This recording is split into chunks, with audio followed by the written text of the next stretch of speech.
Kabar penahanan Kepala Desa Kohot Arsin bin Asib oleh Bareskrim Polri disambut sukacita oleh warga Kampung Alarjiban, Paku Haji, Kabupaten Tangerang.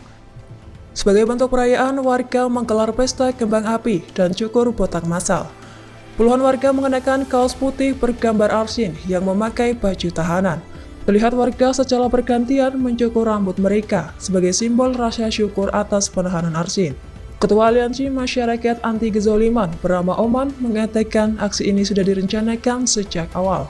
Selain mencukur rambut, warga juga mengikat pita merah putih di kepala mereka sebagai simbol perlawanan. Sebelumnya, warga juga menyalakan kembang api setelah Arsin ditetapkan sebagai tersangka kasus pagar laut. Sorak-sorai terdengar mengiringi pesta kembang api yang dilakukan sebagai ungkapan kebahagiaan.